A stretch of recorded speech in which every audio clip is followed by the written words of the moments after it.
የቲክቶክ መለያ ስሟ ዩቲናስ ይላል። ከቤታችን ባልደረቦች አንዷ እኔ በግል ይወዳታለሁ ብላናለች። ቆንጆ ናት፣ በዚያ ላይ ኦሮሞ ናት። ኦሮሞን በጣም ለምትወዱ እሷንና ሌኒዝ የተባለችውን የቲክቶክ የውበት እመቤት እንድትመለከቱ እኔ ወንዱ ጋብዣችኋለሁ። ዩቲናስ ሙስሊም ናት። እፎይ መነጋገሪያ የሆነ ሰሞን ዛሬም መሐመድ ነገም መሐመድ እያሉ ለነብያቸው ሰላም በሳቸው ላይ ይሁንና ለኒያ የመካ ነብይ ትልቅ ድጋፍ ከሰጡ ቲክቶከሮች አንዷ ነበረች። በዚህ ሰሞን ደግሞ እሷ ራሷ አንቺም በሃይማኖትሽ እኔም በሃይማኖቴ መኖር እንችላለን አይጠበንም ቤቴ የሚለውን የቴዲ አፍሮ ዘፈን ቅውጥ አድርጋ ተውናው በሙስሊም አድናቂዎቿ አቧራ ቀስቅሳለች። አክራሪዎቹ ክርስቲያኗን የቴዲ የባህሪ ገጽ ለመወከል የለበሰችውን ቀሚስና የኦርቶዶክስ ነጠላ ያዩ በሽቀዋል።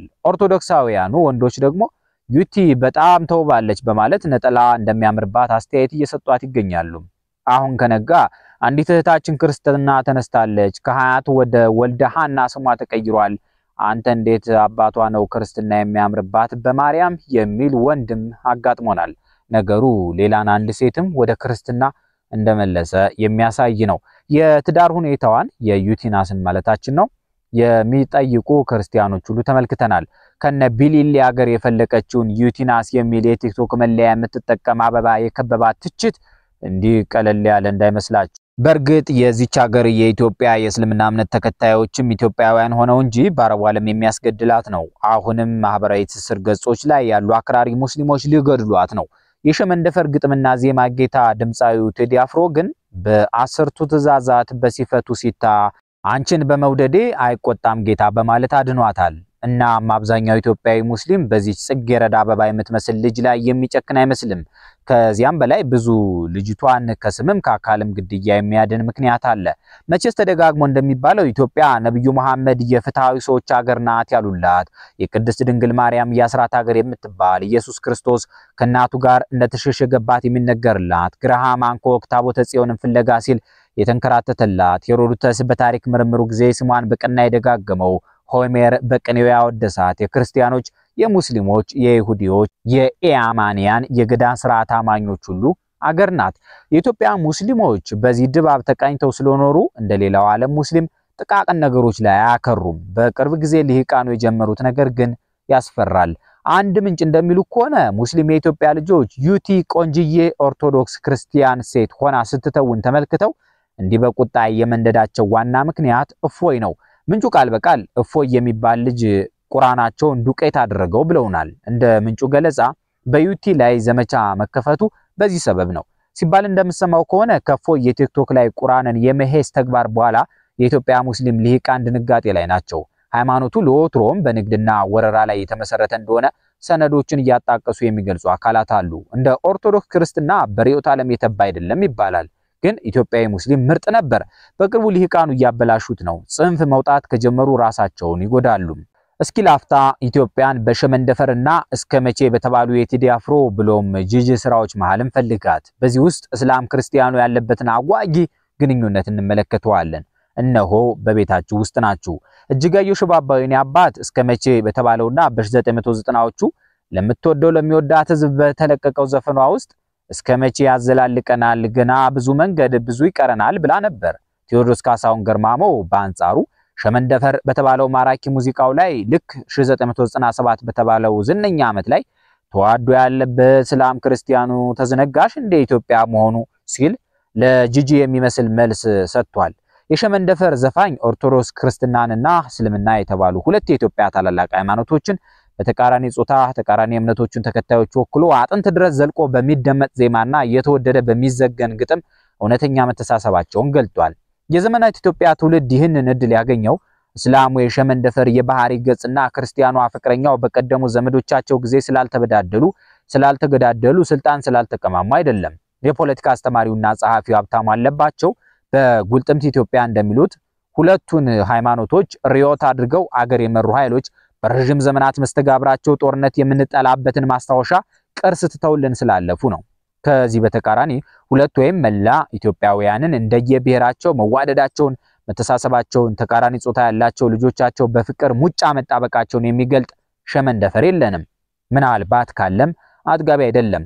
እዚህ ድምዳሜ ላይ ኢትዮጵያ ትሙት የለንም ብለን እንዳንምል እጅጋየሁ ሽባባው የኢትዮጵያን ብሔሮች ወንድማማችነት ለመስበክ ጎጃም ያረሰውን ለጎንደር ካልሸጠ ጎንደር ያረሰውን ለጎጃም ካልሸጠ የሸዋ አባት ልጁን ለትግሬ ካልሰጠ የሐረር ነጋዴ ወለጋ ካልሸጠ አገር ወዴት ዘመም አገርም አለችኝ አገሬን ይሄመም ትላለች የሷው ዘፈን እስከመቼ አገር ወዴት ገና ብዙ መንገድ ብዙ ይቀረናል እኔን የራበይ ፍቅር ነው የሚሰኙ በጉድለት ላይ የሚያተኩሩ አገላለጾች አሉበት ነው ተዋዶ ያለበት እስላም ክርስቲያኑ ተዘነጋሽ እንደ ኢትዮጵያ መሆኑ ሸገር አዲስ አበባ አንቺ ያለሽበት ራጉኤል አይደለው ያኗር ጎረቤት እንደሚሉት መስመሮች ደረቷን መንፋት አልቻለችም በብንያም አቦራ ቃላት ባለቅኔዋ ሶሪት የኢትዮጵያን ብሔሮች ወንድማማችነት በልመና ደረጃ እንደተወቹ ነው በርግጥም ዛሬ የኢትዮጵያ ሁለተኛው ሰፊ መሬት ያለው ክልል ላይ እኔን የራበኝ ፍቅር ነው የሚያሰኝ ስሙም በብሔር የሚጠራ ተዋጊ አለ ስሙም ፋኖ ይባላል ለምን መንግስትን ተወጋለ ስትሉት በህዝቡ ላይ የህልውና አደጋ እንደተደቀነ ይናገራል በርግጥም አማራ የተባለውን ልቧን ያጣች ኢትዮጵያ ማች ናት እጅጋየሁ ሽባባው ይህን ስጋት ከ20 ዓመት በፊት አገር የኔ ህመም እያለች አዚማዋለች በኦሮሚያም እንዲሁ ነው ራሱን የኦሮሞ ነጻነት ሰራዊት ብሎ የሚጠራው ቡድን አገር ወዴት ዘመም የሚያስብል በብሔር ስም የሚጠራው ውጊያ ላይ ነው የትግራይን ህዝብ ነፃ አወጣለሁ ብሎ የተነሳበትን ስሙን እንደያዘ የሚገኘው ህወሓት የሚመራው ቡድን ከማዕከላዊ መንግስት ጋር ተዋግቶ ቁስሉ አላገገመም ዛሬም ዛቻ አለ ኦብነግ ኦጋዴንን ከኢትዮጵያ ሊገነጠል የታጠቀ ትግል ካወጀ ጥቂት ሳምንታት ተቆጠሩ ሐቀኛውን የብሔሮች ሸመንደፈር ያልዘፈነው እስካሁን የተዋጋነው ውጊያ ጦርነትን ለመጥላት በቂ አልሆን ብሎ ነው ወይ ብለው የሚጠይቁ የኢትዮጵያ ልጆች አሉ ከነገራችን ጋር የኢትዮጵያ ሙስሊም ምርጥ ባይሆን ኖሮ ካገዛዞቹ በሚደርስበት ግፍ ታላቅ አብዮት መቀስቀስ ነበረበት የ1966 ሰልፍና የ2005 የድምጻችን ይሰማ ማዕበል የዚህ አመጽ ዳርታዎች ናቸው አማሮች የዘፈን ዳርዳሩ እስክስ ነው ይላሉ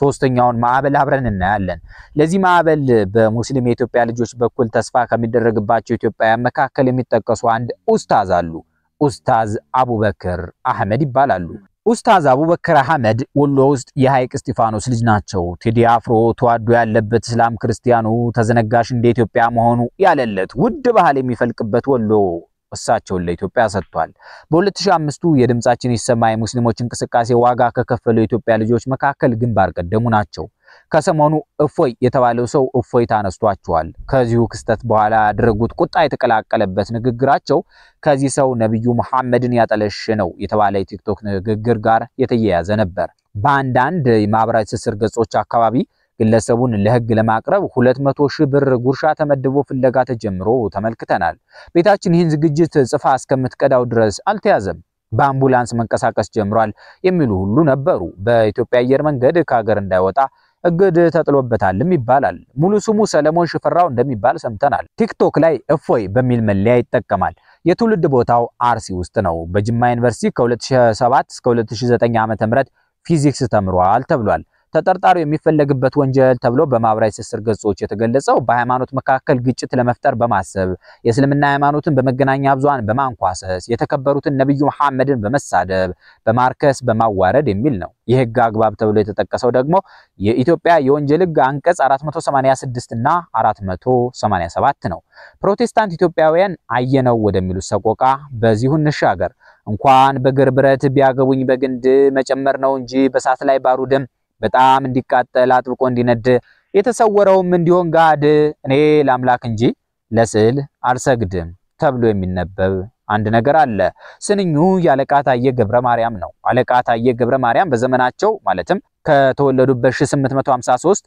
እስከ 1916 ዓ.ም ከነበሩ አዲስ ነገር ናፋቂዎች አንዱ ናቸው በጊዜው በሃይማኖት ሰበብ ወህኒ ቤት ታስረው እኔ ለአምላክ እንጂ ለስዕል አልሰግድ የሚለውን ስንኝ ቋጥሯል የፕሮቴስታንት እምነት ተከታይ ኢትዮጵያውያን ከገዢው መደብም ሆነ ከህዝቡ መገለልን ሲያስተናግዱ እንደነበረ አመላካች ነው በጥቅሉ ሰሞኑ የሃይማኖቶች ክርክር የደራበት አንዳንድ አሉታዊ የቃላት መወራወሮችም የተስተዋሉበት የአሜሪካዊውን ሰባኪ ፍራንክሊን ግርሃም ወደ ኢትዮጵያ መምጣት አስመልክቶ ፕሮቴስታንት ኢትዮጵያውያን በመስቀል አደባባይ ሃይማኖታዊ ስርዓት የፈጸሙበት በማውራት ስስር ገጽ መለያው እፎይ የተሰኘ ወጣት በነብዩ መሐመድ ላይ አሉታዊ ነገር ፈጽሟል ተብሎ ያዘው ልቀቀው እየተባለ ያለበት ኡስታዝ አቡበክር አህመድ በነብያችን አንደራደርም ያሉበት ነው እስልምና ጠንከር ተደርጎ የሚታመንበት ጅማ ያበቀላቸው አብይ በልጅነታቸው ሙስሊም እንደነበሩ ባንድ ቆየት ያለ የፕሮቴስታንት ስብከታቸው ላይ ሲናገሩ ተደምጠዋል ነገር ግን በሰሞነኛዎቹ ጉዳዮች ላይ ምንም ሐሳብ ሲሰጡ አንመለከታቸውም እስኪ